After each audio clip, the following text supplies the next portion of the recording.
Бүген шәһәрдә беренче тапкыр трамвайда эш тәкъдим итәләр. Вагонда төрле оешмалардан кадрлар бүлеге белгечләре булачак.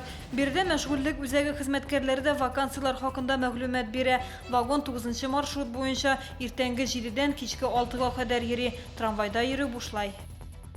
Шифаханәләрдә 19 мең бала бушлай прививка кататкан Гриппол плюс вакцинасы җитәрлек күләмдә Уфадан кайтартылган.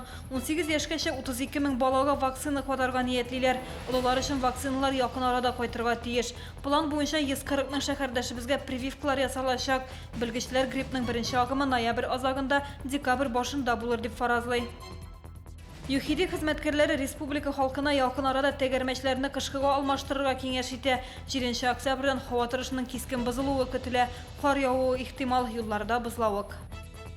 Шәһәрнең тарих һәм туган якны өйрәнү музеенда халыкара фотосурәт сәнгате күргәзмәсе ачылды.